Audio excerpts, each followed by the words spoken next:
right, we are back to the My Beautiful Dark Twisted Fantasy Football Podcast. I'm joined with my co-host Justin Blackburn. How you doing, Justin?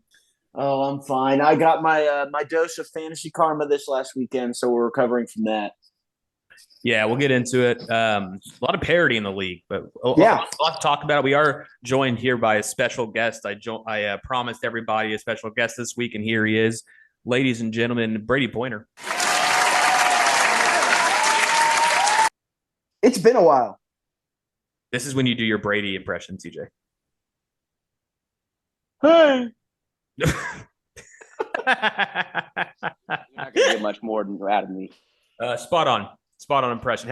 But the real guest here, our commish, our beloved Siege. How you doing, Siege? Oh, doing good, boys. Glad to be here. Especially with you guys. The rest of the 4 and 5s. Absolute mediocrity here at the table. Going to try and tell everybody else about fantasy football. damn right. That's funny. All right, so a lot to go over today. Yeah, lots of parity. Justin, what are your thoughts on the overall league? On the league, man, it's gonna be fun, isn't it? Like I know I'm gonna be one of the guys who's sweating it out on the outside looking in for right now. I just think we are in for a hell of a home stretch. Oh yeah, man. Look, you're looking at 11th place, being 2 games back of 3rd place. So you How best many do believe we?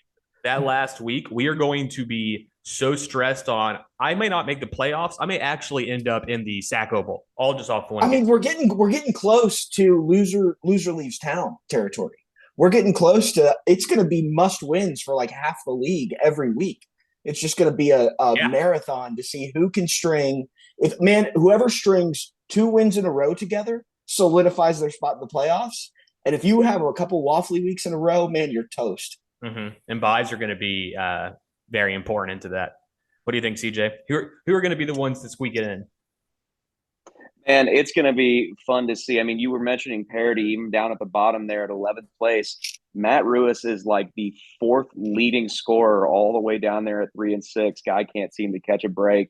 So it's nice to see that, with 4 or 5 weeks left, everyone still has a chance except for Chris. That dude Can I sucks. can I say something really quick that's self-aggrandizing?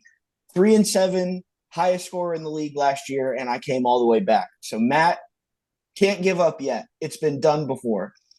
3-7, and you made playoffs. I was 3-7 and then won 6 games in a row and got to the That truly is quarterfinals. a crazy run. A crazy. Yeah, insane. Okay. Yeah, it's going to be very interesting to see. Now, next on the dock, all I'm seeing is the waiver report. Now, before we get into that, let's talk a little bit about last week's waivers because we not aired, but we recorded on a Tuesday. So the big ticket item was obviously Justin Fields for $15. And I will give props to you, Siege, an absolute steal. The fact that Josh didn't go heavier on that, it just blows my mind because he's rolling out Aaron Rodgers right now and Marcus Mariota. Like, that's unacceptable. And he had a wad to blow on it. So good work there. Man, feeling good about it. Leading into that, the most points I've gotten out of a quarterback was like 19. So all of a sudden to get a 50 burger out of Justin Fields was incredible. Now I know what everybody else feels like. Yeah, and Justin, you actually said that you fucked up. You meant to Yeah, bid priority on Fields. yeah, absolutely. I'm How not much did down you on buy Isaiah. likely for? How much is It, how much? it was it was I had 15 on both. My Okay. thought process was I wanted to make sure I got one of them, but obviously Justin Fields, like, my bye week's coming up, so I wanted to be prepared for that. Just didn't fucking drag Justin Fields up above Isaiah Likely, and I missed out on him. I would have had him, but that's how it goes. Man, you likely made a pretty big mistake there. Yeah, no doubt. Who had priority? Do y'all know? I don't, but I bid $3 more than CJ did. So like, if I hadn't have blown all Oh, of my I money get on it. Isaiah Okay. Likely, I would have. But and honestly, there were 2 players who were bid on higher than Justin Fields last week. Any guesses? Any guesses? Deion Jackson and Devin Duvernay both were bid on more than that. Oof. Uh, But that those was are more important plugins, like you're really wanting to win a week. So you're like, okay, I need a starting wide receiver or running back because sure. they're I on mean, bye. who needs 50 points from their quarterback? You're right. Wait, who bid that on Deion Jackson? Is that Michael? Deion That was Jackson was Brandon. Brandon. Okay. He uses his Yeah. money really weird. Yeah. And then Logan went 18 on Devin Duvernay. Which I don't know if you've been watching Logan's budget report recently. The man has just been blindly throwing cash, like Hey, like nothing So crazy. this is $5 what he here, did last year $6 too. here. He tries to oversave in the beginning, and then in the middle, he panics and just starts blowing wads. He did this exact same thing last year. So we need to get him in a personal finance fab class. can we just? I mean, Devin Duvernay is worth a shot, though. He's had a couple good weeks in a row. He's one of the only targets in Baltimore. So you never know. That could be a great pickup for Logan. And a desperation play. I mean, he needed a plug-in. Yeah. And he's just been losing week after week. And we'll talk about how he won this week. But so I get it. Okay, then we can get into this week's waiver report. Overall, pretty mild. The big name was Terrence Marshall, which is going to be, I think, a plug-in for Matt for, what is it, 13, 12? 12, yeah. Okay. Garoppolo. Jimmy G was bid on. By two people, a tying bid of 11. Interesting.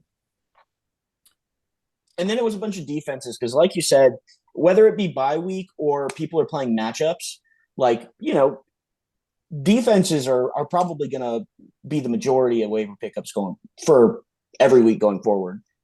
Unless you have the Cowboys. Well, I have the Bills, and I'm still trying to find a better matchup. You don't like to play matchups, Alex? Cowboys score a lot. I mean, so and their schedule is pretty cush, if I'm being honest. Yeah, I see. Logan was able to grab the Cardinals defense there. Who did he drop to pick up the Cardinals defense? See, that's who I tried to pick up because I'm in a situation. Well, I mean, this is another thing we'll get to, but I needed a defense. Who did he drop to pick him up? Let me tell you. Oh, I know who it is. It's just I wanted to get a nice little laugh here. What?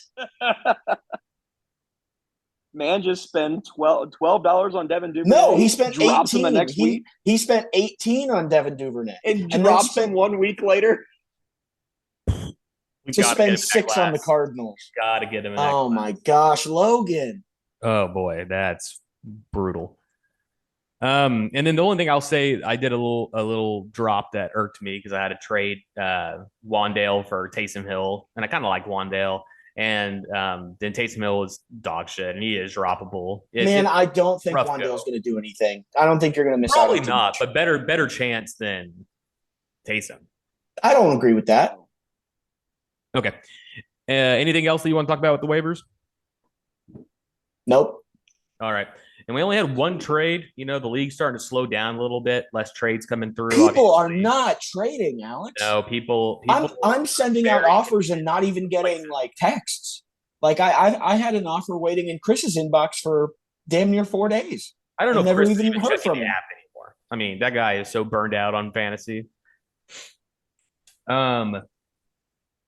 So CJ acquired Greg Dulcich, and then Josh acquired Alexander Madison. So CJ finally got rid of the handcuffs to get Dalvin Cook owner.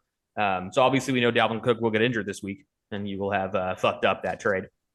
Yeah, that's obviously how it's going to work. But I was in a tight spot. I'm going up against the juggernaut this week, so I've got to try and put some points on the board.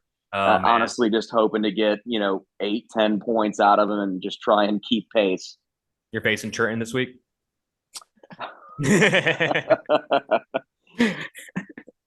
All right. So before we get into last week's matchups, we always have our highest and our lowest score. Our highest scorer is joined with us today. It is CJ Knox.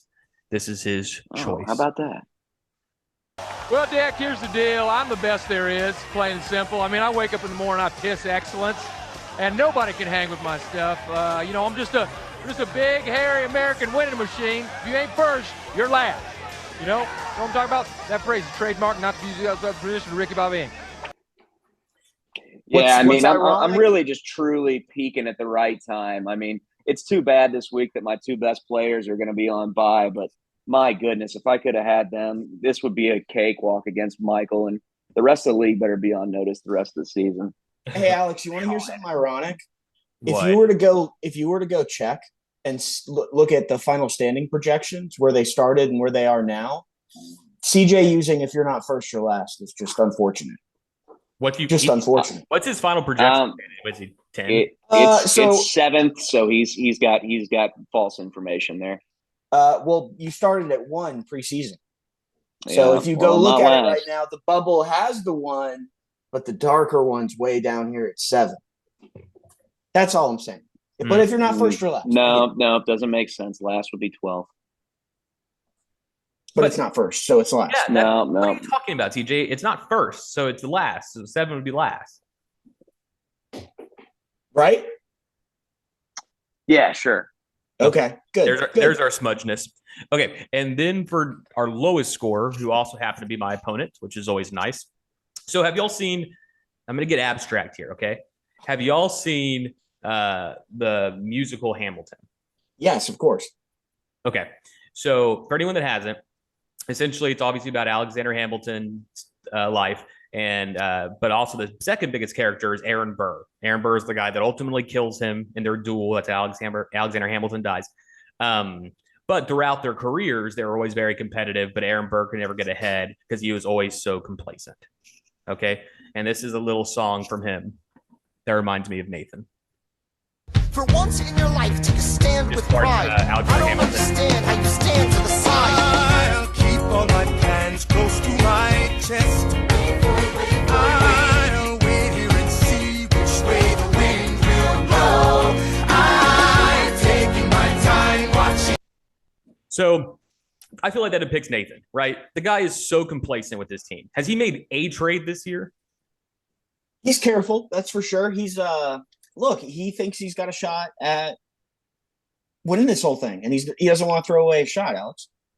I like that reference. I see what you did there. So yeah, but he doesn't have a shot at winning this whole thing, right? You can't win the whole thing without making trades. You just can't. Not one person has done it. Not one person has done it yet. Go ahead and say, Alex, you really reached on that song, and it was a complete and utter dud. I don't think people are really going to laugh at that one, but hey, good try. Maybe next week you'll figure it out. He played it for the other musical theater guy, so I appreciate it, Alex. Yeah, we're a little bit more sophisticated than you, Siege. Right, though. Nathan's team, man. I mean, if you look at his season so far, he's got a few big weeks, but other than that, I mean, if he doesn't score over 125 points, he's lucky to get 100. I mean, the man's team is falling apart, and he's doing nothing about it. Me and Justin were looking at it yesterday, and I didn't even know that you could have 7 running backs on your team, but apparently Nathan's doing it. It's just bad roster management. It's lack of ambition to make the roster better. He just doesn't have the hunger in him to get the championship, And in our league, you got to have the hunger. Got to take some big swings. You can't sit on the sideline. That's right. But anyways, that was our highest and lowest score. I know that was a weird loser song, but I think it really applied. We can go ahead and move on. Justin, take us first between CJ and Matt. All right. So I'm looking at 3-6 Beta Blau, 4-5 Hard Knocks. This was the school of Hard Knocks this week. Matt's team came out and had an okay week. He got some big weeks. Anytime you have 3 guys over 20, you're optimistic about that. And then you look at the other side, and Justin Fields goes for 49 points. So what are you going to do when you can't keep pace with that? You just don't have the horses. Even Derrick Henry putting up 24 is not keeping you in this game. CJ, I don't want to say you got bailed out because you had some other players who put up some points, but this was the Justin Fields game. I'm just now pointed up. I had to restart this shit computer browser, but I'm going to disagree. I think Justin Fields absolutely bailed him out. Otherwise, it's a very average week. If you don't have the Bears just in an absolute shootout, you don't get this great performance from this team. I just offer you some pushback real quick? Because let's say Justin Fields only gets his projection of 18.6. It's still good. Okay, so CJ wins by 7. Even it wasn't just that, but it's just impossible to keep pace with a guy who's scoring 50 points. Yeah, absolutely. On Matt's side, I agree. You're probably frustrated that Kyler Murray's going to be banged up. He gets Chubb back, but then Higgins is on bye. Amon-Ra's been disappointing since his breakout, and then Dobbs is injured. So this is a rough squad for Matt. It'll be interesting to see if he can bounce back. CJ, anything here? We're on to Michael. All right. I will start that one. So Michael did not have the same week he had last week, right? Came back down to earth a little bit. 123 is probably pretty close to his floor. But on his side, Jalen Hurts is always reliable. Kenneth Walker has just been incredible. Tyreek's has been probably undervalued steal of the draft going in the second round. AJ is reliable. I think he's going to struggle with his tight ends, and DJ Moore is going to give that to him. So I don't think he's unbeatable like you think, CJ, but obviously he's got a good squad, and when some players don't show up, other players will. On the other side, Austin's team is probably the fakest 5-4 team in the league. Would y'all agree with that? Yeah, so even if you look at the projections for playoffs, even though he's ahead of so many people right now, he's only got a 50-50 shot in there. But like even Justin sitting there at 7th has a 54% chance of making playoffs. So even the projections are saying Reeby's team is falling apart. I'm sure the guy's sweating it. I feel bad for him. Yeah, he's really regretting getting rid of Jefferson. But what's that old quote? Like the rumors of my demise have been greatly exaggerated. Like we've been talking about his team falling apart for 4 weeks now, and he's still in the playoff hunt. He's still got a push to make. He's certainly not out of it. No one's saying he's out of it, but I just don't think it's I don't know. great I feel team. like both of you. I feel like both of you just got done saying. He'll be sweating it out. He'll be sweating it out with the rest of us, but he's not. It's not panic time yet. Look, he's got Cooper Kupp carrying him. The man is just an absolute machine. It's almost like in the first half of every single game, he just automatically gets a 20-point head start. Allen Lazard has been a great little pickup for him, secretly getting him at least 15 points a week. But then beyond that, I mean, it just kind of lacks luster on the rest of the team. Yeah, will be a good bump. I shouldn't have given Cordero back. Yeah, what did you give up for? Like, what did you get in return? He traded me. Oh gosh. I don't even remember because at that point y'all have to keep in mind, I'm too soft for my own fucking good. And I had given him at the time 2 completely bum running backs for Justin Jefferson.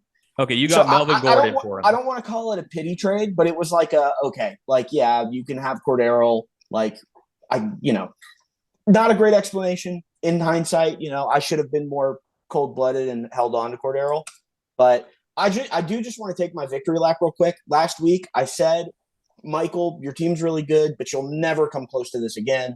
It was 8 of his 9 players had their best game of the season. So call it his floor. I mean, I see him more in this range than I do approaching like 180 again. Yeah. I agree with that. And I don't think you're a genius for saying that over 200 points is his highest score. I mean, you've been sucking his dick for 3 weeks. No, I'll give it to you straight real quick. I think if he gets into buys, right? Like if he gets a bye week, then he's probably the favorite as it stands right now. I think if he doesn't get into a bye week, I don't know if his team could win 3 consecutive weeks. That's how I feel about it. All right. Is that okay? That's fine. If Chris would fucking text me about the trade I want, he wouldn't be. What was the trade? So unbeatable. I don't want to talk about it because y'all always act like my trades are ridiculous. No, come on. Yeah, stop making this all about you. We got to spice up the podcast. They want some inside information. Well, I just want Miles Sanders. He's got 2 running backs that he can rely on. So I figured, hey, you know what? Tyler Algier, I sent him. It was a 3-for-1. It was a 3 players who are projected over 10 for Miles Sanders, which sure, Miles Sanders was the best player involved in that trade. Won't argue that. But it was Gabe Davis, Tyler Boyd, and Tyler Algier. So not insulting. I don't think that's no, I don't think so. But he didn't even entertain it. I didn't get anything. I texted him about Miles Sanders. And it probably wasn't fair. It was more one-sided towards me. But he said, I'll think about it. And then, I never heard back. So, wow. CJ, you have any inside information? Yeah. I mean, if you guys are looking for somebody that's very, don't go Michael on us. Yeah. You know how I feel about people promoting themselves on the pod? No. And CJ, you're bad at trading. Hang on. I wasn't even talking about myself. Okay. All I'm saying is if you guys are looking for somebody that's, very middle of the road when it comes to trading, very fair when it comes to trading, just hit up our pal Brandon. He's got some really Good trade that he's willing to send your way. I Some don't believe great you. offers that he'll make you. I mean, I just don't like think I've today. ever closed a trade with that guy, and it could be my fault, but Just like today, the man sent me a fantastic offer. Probably going to have to pull the trigger on it here pretty soon. He sends me a nice little message that says, "Look, are you ready to part ways with Jonathan Taylor?" I said, "Tell me what you're thinking." He goes, "Okay, got a great offer for you." So Devin Singletary is outperforming Jonathan Taylor right now. I'm thinking I'll give you Adam Thielen and Devin Singletary for Jonathan Taylor. I mean, I've got to pull the trigger on this one, right? That's a for sure for you. That's a for sure. Yeah, that's a no doubter. Yeah. I mean, come on now, Brandon. I understand that you're trying to get Jonathan Taylor on the discount. but why? Like there's a reason he's on a discount. Like he hasn't been great. Yeah, but with Brandon's record, if you can get rid of Devin Singletary and get Jonathan Taylor, you're obviously in a happier camp for your upside, right? Yeah. 100%. Yeah. 100%. So, but it's still all projection. But if CJ could go out and can get more than that for JT, I think. Now, if I was CJ, I'd probably be shopping JT, but I haven't received any texts. Next matchup, dumbass team, bro. My team's so much better than yours. It's not even close. I don't want to get in this. CJ, your team's not good. You're not making playoffs. I'd put money on it. So I'm just, I've got a 33% chance. You got a 32% chance. I've scored more points than you. I don't think I have a great team, but I have I have easy matchups coming up. My Michael game's gone, friendo. Can I just say, how is it possible that there's 7 people with over a 50% chance to make playoffs? What's the math behind that? Dude, this is getting ran by interns. I don't trust any of those stats. They're just using some bullshit algorithms. They're not, those algorithms. That's nonsense. There's too many other factors in play. There's too many factors in play. Those percentages, whatever formulas they're using, is ridiculous. All right, right now, Trenton and Logan are wondering why we haven't gotten to them yet. All right, so you go ahead and start us off. All right, so I'm looking at Big Dick Trent, 5-4, 4-5, and dropping like a stone is the nameless Logan team. Oh gosh,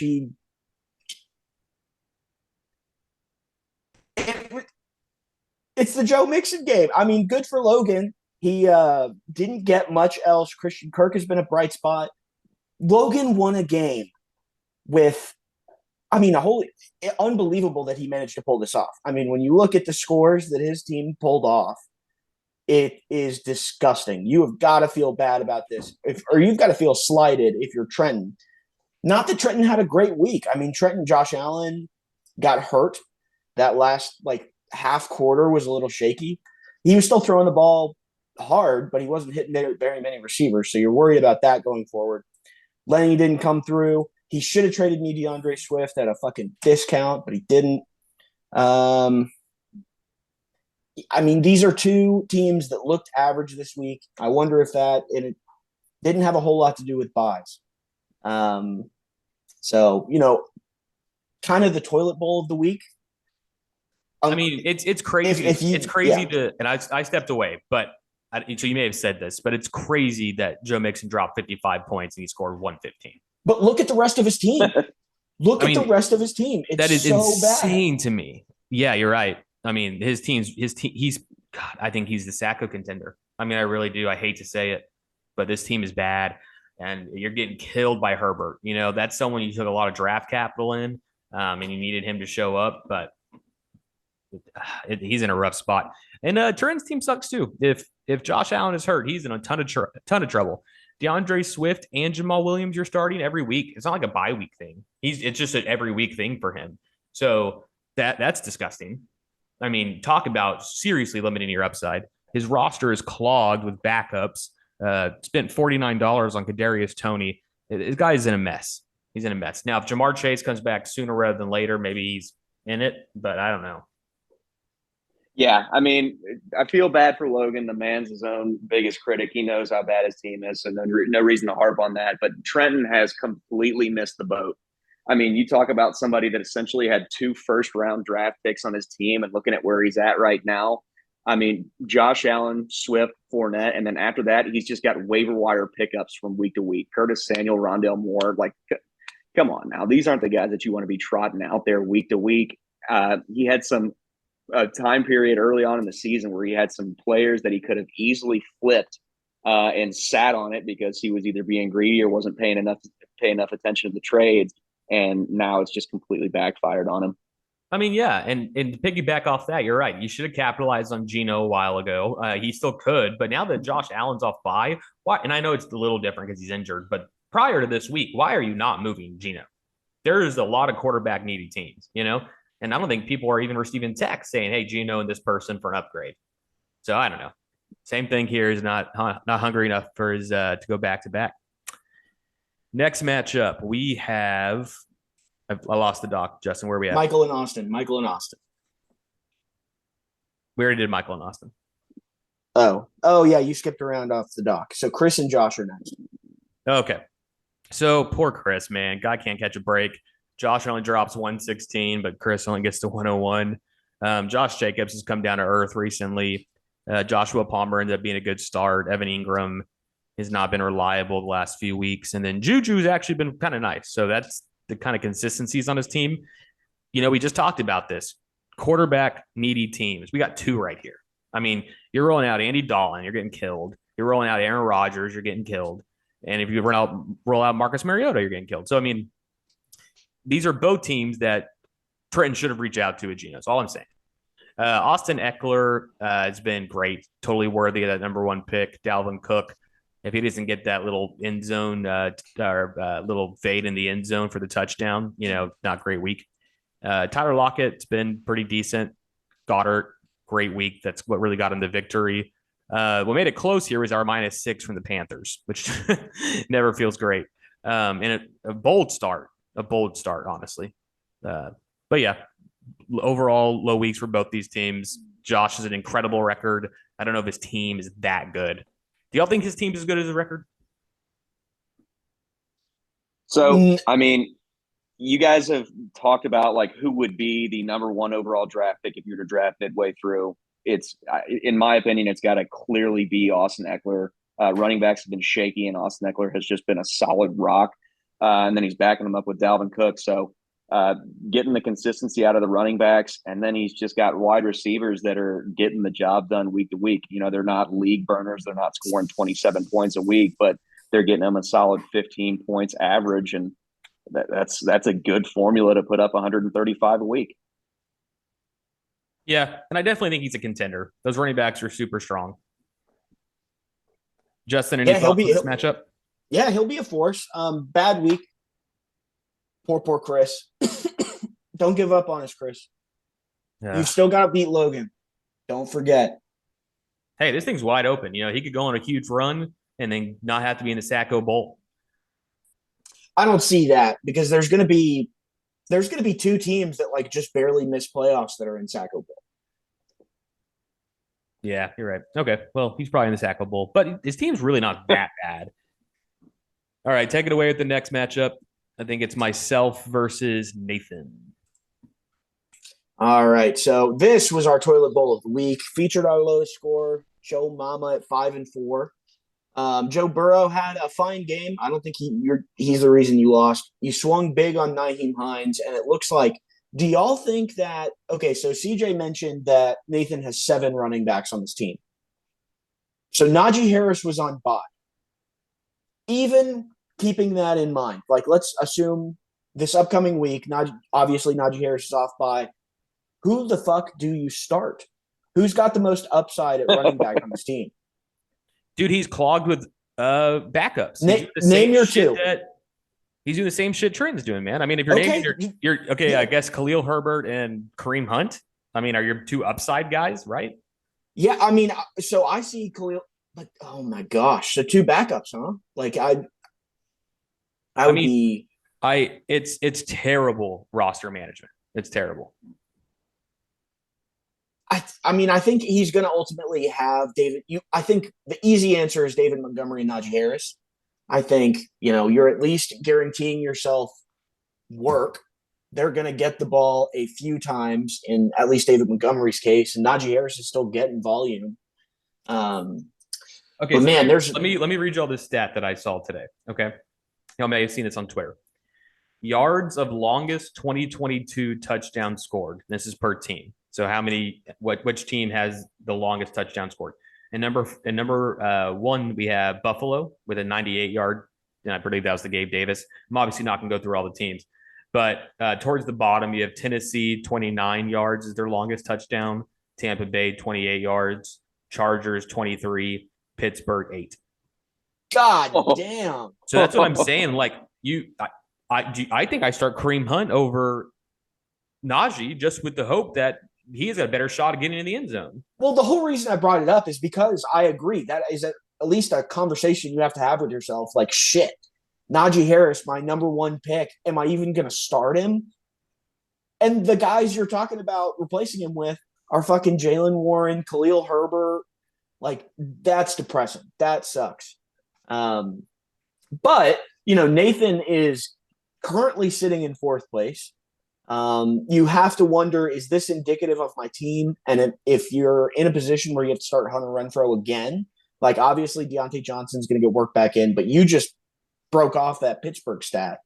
So Jalen Waddle is going to be fine. Joe Burrow should be fine. Travis Kelce will be fine.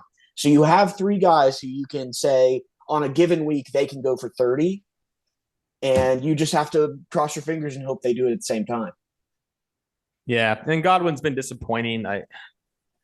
I'm not willing to count out the Bucs yet. They may figure it out, and Godwin could get better and get to his wide receiver too, what you hoped he would be.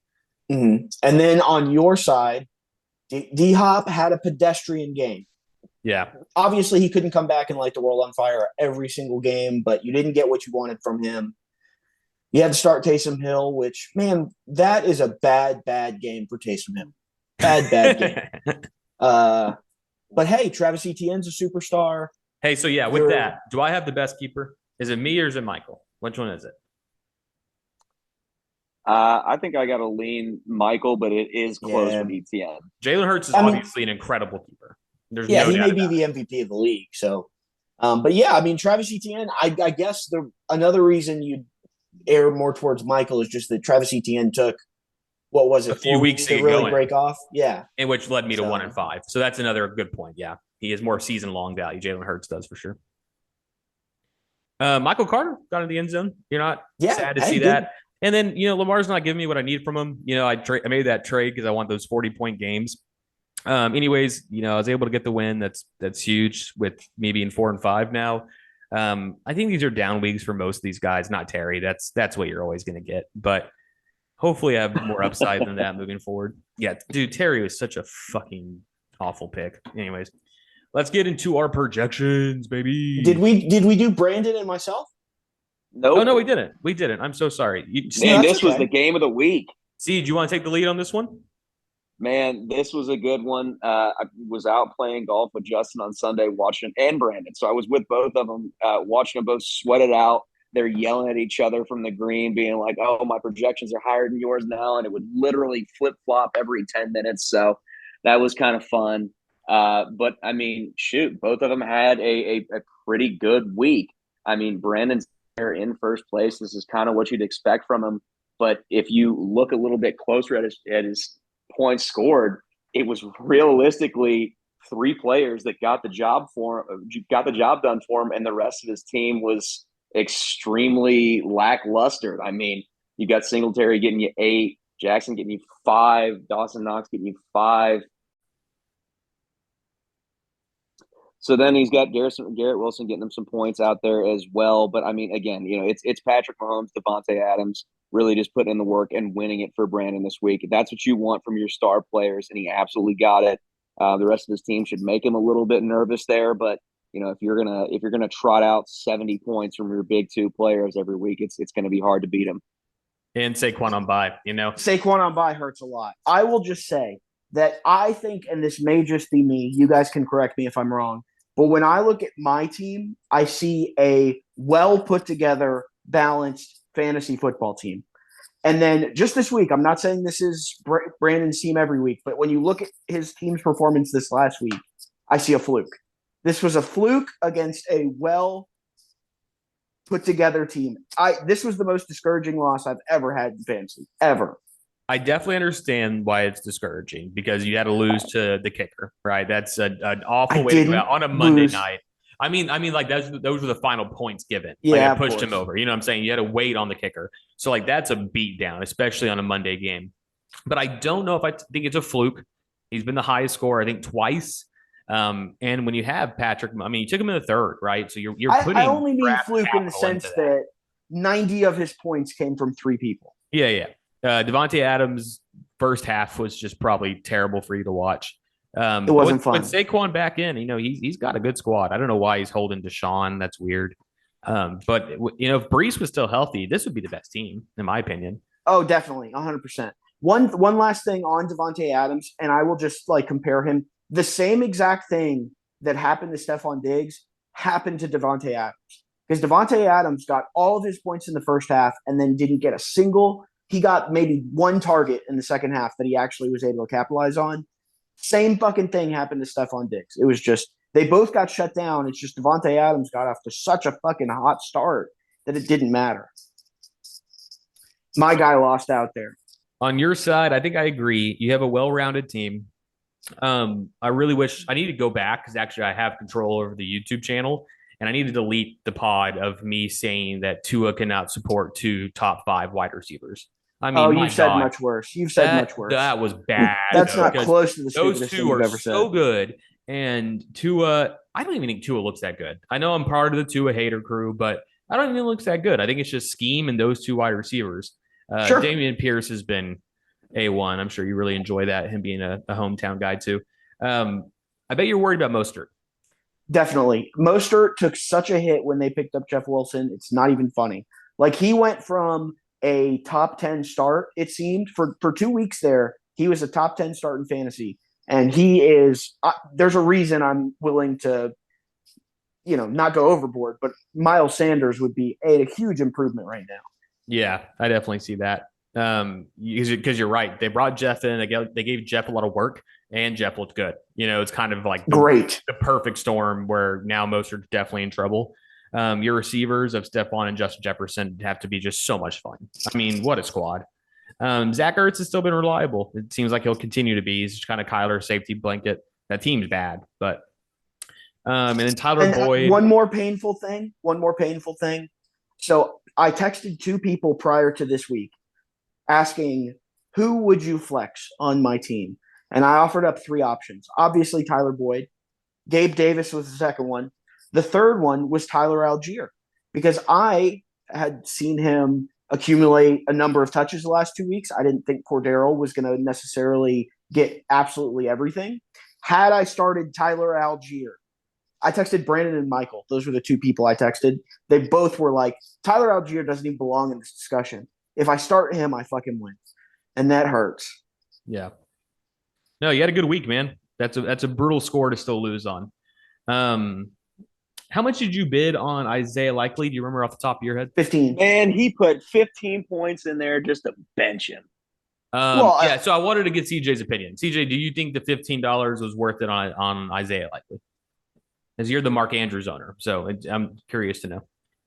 So they absolutely use him when Mark Andrews is out. But if you watch that game at all, they actually threw the ball to Isaiah Likely quite a few times, and it hit him in the hands, and he dropped the pass 3 separate times. So I don't know if they're going to keep looking his way, even with Mark Andrews being out. That first week of him being out there kind of made you all excited about it, but I think he's pretty much lost his value at this point. Well, I would just like to counter that and say that my intention with him is, man, if Mark Andrews goes down, Isaiah Likely becomes another guy I am contemplating flexing. And that may sound silly to y'all, but I think having the tight end in that offense has such a high ceiling that I could absolutely see a week where I plug Isaiah Likely into flex if Mark Andrews down. Yeah, Justin, you need to stop worried about flexing tight ends and get your running back situation figured out. I know you're trying to send. Dude, I figured out my God. running back situation 3 different times this season and traded them all away. So, and then Marquise Brown when he gets back would be big for you, I think. If once again they can figure out that offense. I don't think he's coming back anytime soon, man. I think he is. Yeah. He may be coming back. We're talking about in the playoffs. Like, oh, really? I can't worry about that shit right now. And I will kind of agree with what CJ said on Isaiah Likely. I mean, I watched that whole game being the Lamar owner, and Insane's defense isn't a bunch of bitches. Like like I said, they're not scrubs. I wanted Justin But Fields. I didn't want CJ Isaiah. made a good point. 5 targets, 1 catch, and if that catch isn't a touchdown, that the whole fucking week was just an absolute. And again, they weren't bad targets. He literally had them in his hands and dropped multiple passes. That sucks. How's Mark Andrews doing? I think he was limited today. I didn't see him on the injury report, so that's the only reason I asked. Well, the good news is they got the bye. He can get healthy. Yeah, he's on bye. Right. Okay, let's get into the pick'ems.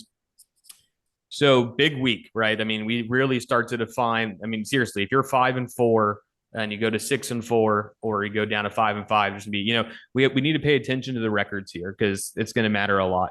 The first matchup being Trenton versus Matt. CJ, how about you handle this one? Trenton versus Matt. Okay, looking at him, looks like. Do we have some heavy bye weeks this week, or are their teams just that shitty at this point? Projections 106, 112. Man, I don't know what's happened to these teams. They're on the decline, but that we might have the makings of a toilet bowl here. I'm going to go ahead and go with Matt pulling this one off. Yeah, so Matt's got the obvious upside of Derrick Henry, Nick Chubb stack. I mean, that's as good as it gets. Amon-Ra, you've got to hope for better days. I think Matt's the safe play here, just based on the way Trenton's team has looked the last couple of weeks. Yeah, I'm taking Matt on the back of that. I don't even know if Josh Allen plays. And then Derrick Henry, Nick Chubb seem like a stronger foundation. And then on Trenton's side, whenever you're having to roll out 2 running backs in the same team, that's rough. It's against Chicago, so they could be pretty good, but that's rough. So I'm taking Matt, but yeah, this is a gross projection. Next matchup, Justin, take it away. We have CJ versus Michael. Woof. So here's where we're getting into some separation off the front end. Now, CJ, you've got to be worried about the running back duo. You've got some great receivers, so I don't think you've got much work to worry about on that front. But then you look at your receivers who are having good seasons, like I'm willing to admit. DK Metcalf's been a home run. Chris Olave, enormously optimistic about that guy. Amari Cooper's been a surprise. But DK's lined up against Tyreek. Olave's lined up against A.J. Brown. Amari's lined up against CD, who CD, you could argue, hasn't had the season Amari's had. But I think this is just such an intimidating squad. Tough not to go Michael every day of the week. Yeah, I mean, to be projected 140 is very intimidating. I mean, extremely high projection. Alvin Kamara versus Pittsburgh will be interesting. The lack of receptions last game was concerning, so we'll see. Jalen Hurts and A.J. Brown, though, against Washington, man, that's going to be brutal. T.J. Hawkinson looked extremely involved in his very first game after being traded, so you've got to be happy with that if you're Michael. On CJ's side, Justin Fields does have a great matchup against Detroit. You're not going to get 50 against CJ. You're not getting 50 again, but you could get 30. Jonathan Taylor, if he plays, has a good matchup. We'll see how the Colt organization is calling plays and what the hell's going on there. You have to feel awful about rolling out Darrell Henderson. Absolutely. Yeah, I mean, that's not what you want. Chris Olave against Pitt. We'll see. I don't know how healthy their defense is. I know they were banged up for a while, but I think some guys are getting back. And then Amari should be pretty good against Miami. They're not a very good defense. But I am taking Michael. What would you put your chances at here, CJ? So hate rolling out there Henderson out there. It's absolute garbage. Really wish that I didn't have Mark Andrews and Ramondre Stevenson on bye this week, so I could take Michael at full strength. I have said it multiple times and fully believe that he has the best team in this league by far, barring injuries. It should be a trot through the playoffs for Michael. That being said, fantasy football is a fickle bitch. There's no reason why I should win this week, but I'm going to win this week. It's just going to happen. It's going to be really frustrating for Michael. It's not going to make any sense. Dude, I can't wait. I like that positivity. And that's a pivotal matchup. I mean, that really affects the standings big time. So that's one to keep your eye on. All right, next matchup, we have Austin versus Chris. Chris doesn't have too much to play for except for pride at this point, but Austin's been at a decline for a while. Chris has a good projection here. He's got a good projection. You got Christian McCaffrey against the Chargers, his second game with San Fran coming off the bye. So I'm pretty excited to see that. Joshua Palmer is going to be needed against San Francisco. I don't have a lot of hope for the Chargers in that game. Evan Ingram will probably be needed. Miles Sanders should be pretty good against Washington. And then I don't know about Andy Dalton. I don't even know if he plays the whole game. So that kind of scares me. That could be where Austin ends up getting him. Aaron Jones, if he plays, is still going against an incredible Dallas defense. Patterson should be good against Carolina, but I feel I've heard that the weather there is going to be dog shit. So that'll be interesting to see how that affects things. Cup will do what Cup does. And then you're starting Lazard, Kmet, and Sutton. So, I mean, I think out of those three guys, you're probably hoping to get what, 15 total? Or at least that's what you're expecting to get. Yeah, man, Alan Lazard averages 15 points. No, he doesn't. Yes, he does. Look at him. He's actually had a very quietly solid year. Okay, I'm clicking on him. Let me see what his average is. What's your guess? He's correct, Alex. It's 14.7. Wow. He's the only person to throw the ball there. Okay. That's crazy. That being said, I'm still taking Chris. I'm taking Chris easy here, yeah.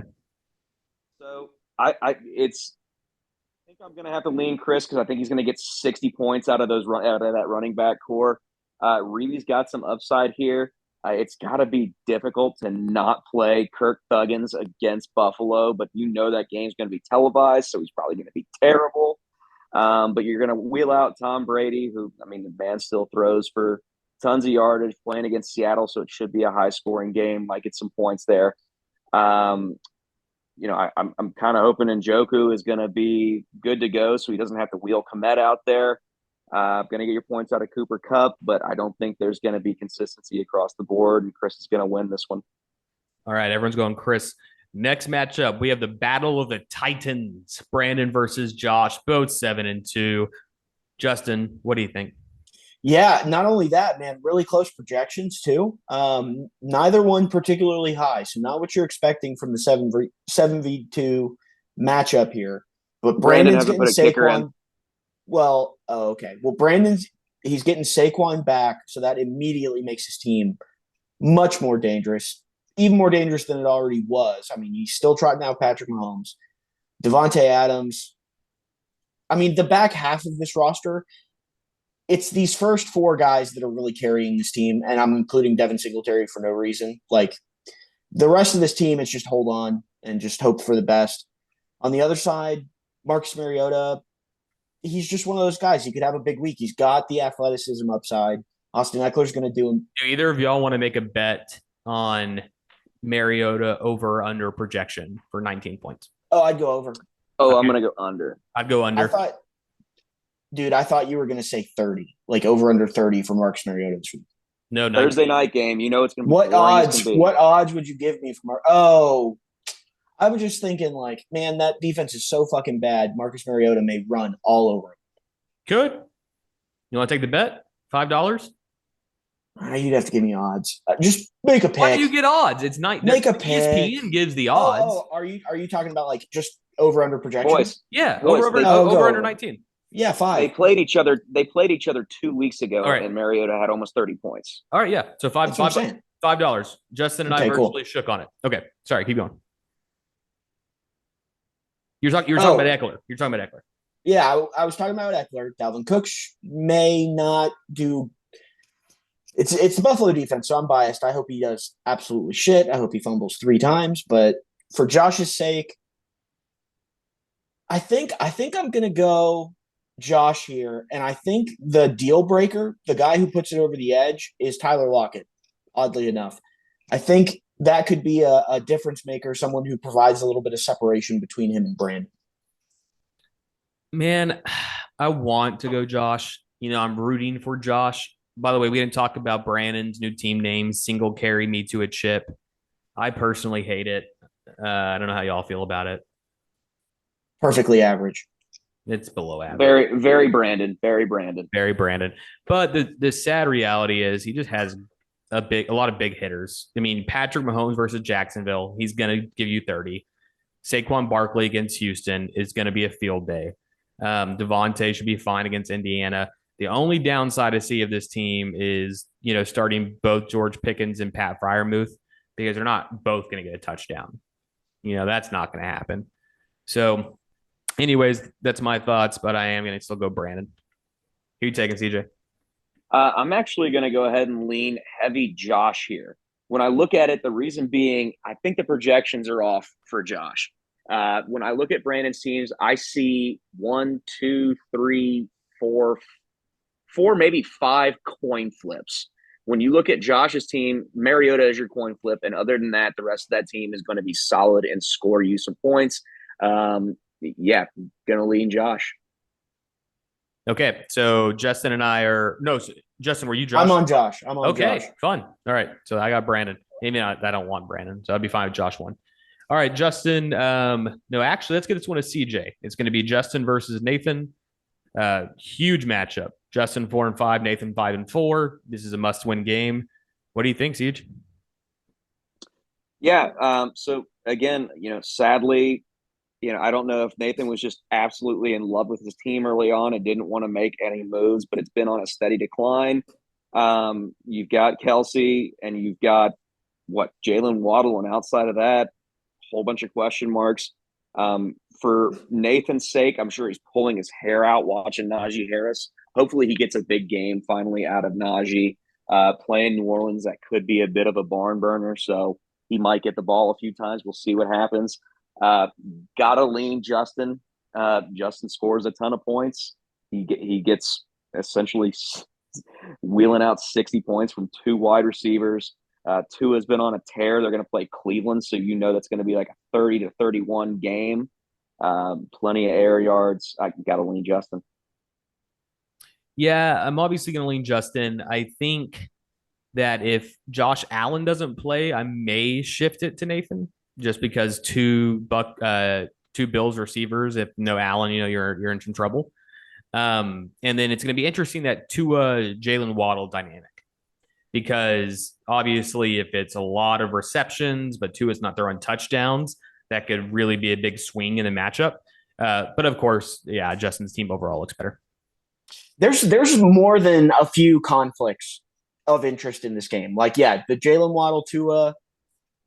You're right. I am optimistic about Case Keenum. He's been a starter before. He's gone vertical Case before. Keenum's a great backup. I mean, that's him and Stephon Diggs. Yeah. Him and Stephon Diggs have a rapport going back. Yeah, I think Gabe Davis would be not. But even still, like, anything, and I think Stephon's obviously still not as good as Josh Allen. Maybe not. The other thing is, I have Justin Jefferson against the Buffalo defense. I currently am in a position where I have to start Buffalo's defense. I'm going to try and find a matchup, but that makes me nervous for sure. I don't like starting my fucking prime wide receiver against my own defense. Yep, and you're taking yourself, I assume. Clearly. Must win. You're right about that. Maybe not for Nathan, but certainly for me. And then the last matchup's myself versus Logan, another pivotal one for the league. We're both 4-5, so one of us is going to go to 4-6. One of us is going to start tying other people for the playoff records. So, Justin, take it away. Yeah. So these are the kind of games that when we get to the end of the season, we're going to look back on like these are, even if it involves people. You mentioned the idea of spoilers. That's about to become really important with these games midseason. You got to get away with a win here if you have any intention of making the playoffs. And I'm going to take your team, Alex. I like Travis Etienne. I like D-Hop. I like George Kittle now. You finally beat that shit into me.